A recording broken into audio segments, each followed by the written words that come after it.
जब तक आपको ये ज्ञान नहीं होता और आपने जो भी गलती कर दी वो अक्षम्य है, माफ़ करने योग्य है, और अब ज्ञान होने के बाद बकवाद करोगे तो फिर आपको अक्षमा नहीं होगी।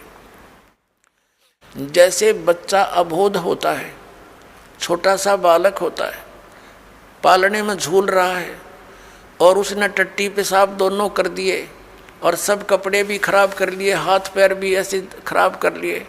माता आती है, वो देखती है कि इसने सारा कुछ बिगाड़ दिया काम, लेकिन वो उसे अक्षुब्ध नहीं होती, नाराज नहीं होती। उसको मालूम है कि इसको पता नहीं, उसको नवावेगी, धोएगी कपड़े, स्वच्छ कपड़े पहनावेगी, प्यार करेगी, फिर दूध पिलावेगी और फिर सुलावेगी।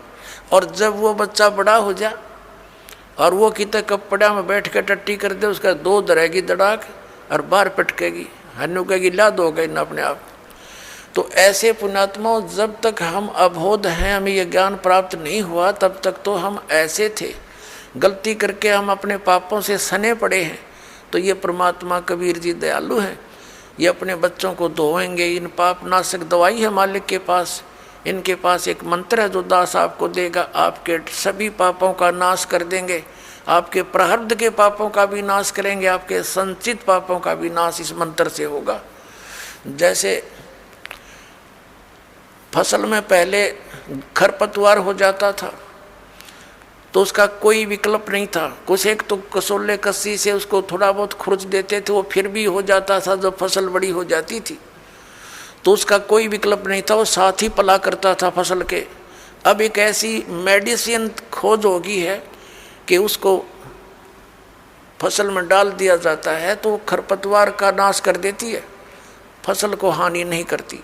इसी प्रकार ये मटेरियल यानी ये केमिकल और ये साल्ट पहले विद्यमान थे लेकिन खोज नहीं थी। इसी प्रकार ये मंत्र परमात्मा ने पहले ही हमारे सदग्रंथों में विद्यमान कर रखे थे, ये हाथ नहीं लगे थे। अब इसकी खोज होगी, इस दास के पास उपलब्ध है, और इसे सब पाप नाश हो जाएंगे और आपके पुण्य शेष रह जाएंगे। और हम तभी परमात्मा प्राप्त कर सकते हैं जब हम पाप रहित हो जाएंगे। और यहाँ का विधान है ब्रह्म परब्रह्म ब्रह्मा विष्णु महेश और अन्य देवताओं का जैसे कर्म करोगे वैसा ही फल मिलेगा। पाप आपके अलग लिखे जाते हैं, पुण्य अलग लिखे जाते हैं, और फल मिलता है दोनों का। पुण्यों के लिए स्वर्ग महास्वर्ग, फिर यहाँ के छोटी मोटी सुविधा, राजा या अच्छी कोई पोस्ट, और नरक ये भी पैरेलल मिलेगा। कुत्ते गधे सुअर की योनि ये भी अवश्य भोगनी पड़ेंगी। लेकिन कबीर परमेश्वर की शरण में आने के बाद आपको अब ये पापों का दंड नहीं भोगना पड़ेगा, आपके प्रारब्ध के कर्मों का भी नाश होगा जो आपको हानिकारक होंगे। इसलिए तो भक्ति करते हैं हम, इसलिए परमात्मा की खोज करते हैं कि हमारे ऊपर कोई आपदा आवे तो परमात्मा हमारी रक्षा करे। और जब वो आपदा भी आ रही है तो फिर प्रोटेक्शन क्या हुआ उस साधना का जो हम करें। जैसे हमने कोई शेड या झोंपड़ी मकान बना रखा है, उसका उद्देश्य क्या है कि गर्मी सर्दी वर्षा से हमारी रक्षा करे। और जिसने हमने बना रखी है झोंपड़ी या मकान और वो सारा पानी भी अंदर ही आ रहा है और धूप का भी असर ऐसे पैरेलल है, तो वो कुछ भी प्रोटेक्शन नहीं आपका। आप कितने नशे में पड़े हो और सोच रहे हो महल में बैठे हूँ, तो सारी आपदाएं आप पर आ रही हैं, तो वो साधनाएं आपकी वो सत्य नहीं है, शास्त्र अनुकूल नहीं है, इसलिए आपको कोई लाभ प्राप्त नहीं हो रहा है। तो उसकी प्राप्ति के लिए आपने परम संत की खोज करनी पड़ेगी। और इन्हीं मंत्रों और साधनाओं को जो दास देता है, अन्य कोई व्यक्ति देवेगा, उससे कोई लाभ आपको प्राप्त नहीं होगा, क्योंकि अनअधिकारी से कोई भी कार्य सफल नहीं होता। जैसे एक सिंपल सी बात है, आप जी पासपोर्ट बनवाते हैं विदेश जाने के लिए, यदि वो डुप्लीकेट बना दिया जाता है तो आप भी दोषी और बनाने वाला भी अपराधी, दोनों को सजा मिलेगी। इसी प्रकार हमने जाना सतलोक, और ये पासपोर्ट बनाने का आदेश केवल इस दास के अतिरिक्त इस ब्रह्मांड में नहीं है, ये सत्कर मान लेना। और इसके अतिरिक्त जो भी कोई नाम दान साधना दे रहा है वो शास्त्र विधि त्याग का मनमान आचरण है उनका, और वो डुप्लीकेट नाम दे रहे हैं, उनसे कोई लाभ आपको नहीं होना। और इन मंत्रों को भी यदि इस दास से कोई प्राप्त कर चुका है और वो दुष्ट आत्मा स्वयंभू संत बनकर उनको आगे दान कर भी रहा तो डुप्लीकेट पासपोर्ट बना रहा वो, उससे भी आपने बचना है। इसी करके ये काल हमारा बट्ठा बटवाता है, ये पैरेलल खड़ा कर देता काल के दूतों को। भगवान आए थे, एक कबीर पंथ चला था, उसके बाद काल ने 12 कबीर पंथ चला दिए, सबको भ्रमित कर डाला। परमात्मा कबीर जी वाली एक भी साधना उन पंथों में नहीं, नाम कबीर पंथ है। तो इससे आपने अब सतर्क रहना है। पीछे जो गलतियां हो चुकी हैं उनसे बचकर ही हम आगे सफल हो सकेंगे। वो उदाहरण भी आपको दिए जाते हैं। अपने आत्मा हमारे सदग्रंथ हमारे साथ हैं, हमारे पास हैं। जैसे प्रसंग चल रहा था कि जो मंत्र आपको दिए जाते हैं ये यथार्थ जाप साधना है, सदग्रंथों में वर्णित है। और जो आपको दास साधना विधि और ज्ञान बताता है वो सूक्ष्म वेद से बताता है।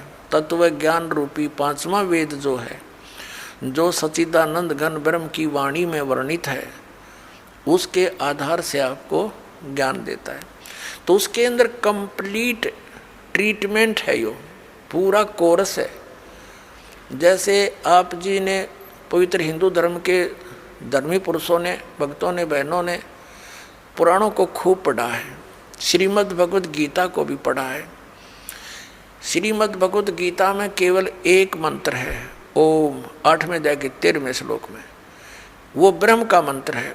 ओम इति एकाक्षरम ब्रह्म व्यवहारण माम अनुस्मरण ये प्रयाति तजन देहम स याति परमाम गतिम। उसका भावार्थ ये है कि गीता ज्ञान दाता ये ब्रह्म है, श्री कृष्ण जी में प्रवेश करके बोल रहा है। ये कह रहा है कि मुझ ब्रह्म का केवल एक ओम मंत्र है, नथिंग एल्स, ये एक अक्षर है। और इसका उच्चारण करके सिमरण करता हुआ जो शरीर त्याग कर जाता स याति परमाम गतिम, वो ओम से मिलने वाली जो परम गति उसको प्राप्त होता है। ओम से क्या होती है? ब्रह्मलोक प्राप्ति। ब्रह्मलोक में गए हुए प्राणी भी वापस आते हैं। 8वें अध्याय के 16वें श्लोक में गीता जी में ये भी स्पष्ट किया हुआ। और गीता ज्ञानदाता स्वयं भी 2 अध्याय के 12वें श्लोक में, 4 अध्याय के 5 और 9 श्लोक में और 10वें अध्याय के 2 श्लोक में कहता, अर्जुन तेरे और मेरे बहुत जन्म हो चुके, तू नहीं जानता मैं जानता। इसे सिद्ध है कि गीता ज्ञान दाता भी अविनाशी नहीं है, ये नाशवान है। तो इसके भगत भी नाशवान, जन्म मृत्यु समाप्त नहीं होगी। फिर गीता जी अध्याय नंबर 17 के श्लोक नंबर 23 में साधना का ज्ञान है। 3 मंत्र बताए हैं, ओम तत्सत इति निर्देश ब्रह्मण समर्थ है, त्रिविधि समर्थ है, यानी सच्चिदानंद घन ब्रह्म, उस परम अक्षर ब्रह्म की प्राप्ति के लिए ये 3 मंत्र की मजदूरी है, साधना है। अपने आत्मा और कोई मंत्र इसमें जाप नहीं। 3 अध्याय के 10 से लेकर 15 तक श्लोकों में गीता जी में यज्ञों की जानकारी दी है, विधि नहीं बताई है, यज्ञों का लाभ बताया है। तो ये सब सारा कुछ कंप्लीट जो कोर्स आपको दिया गया है, ये कहाँ लिखा है? ये सूक्ष्म वेद में लिखा है। पुराणों के अंदर आप जी पढ़ते हो, कहीं पर हरियम नाम है, कहीं पर कलम नाम लिखा है, कहीं पर श्रम लिखा है। ये कहीं कोई जाप करने का बताया, कहीं ने किसी ने कुछ बताया। तो परमात्मा ने आकर के सतयुग के प्रथम चरण में ब्रह्मा जी आदि कईयों को मिले थे, वो महापुरुषों को मिलते हैं, उनका गुण है। तो उनको ये कंप्लीट प्रथम मंत्र देने की, बताने की चेष्टा की थी। तो उन्होंने उनको स्वीकार ना करके उस में से अपने अपने स्वार्थवश मंत्र निकाल लिए और उनकी साधना शुरू कर दी। और ये ऐसे जो मंत्र हैं, स्ट्रॉन्ग मंत्र हैं, इनके जाप से शीघ्र ही लाभ प्राप्त हो जाता है।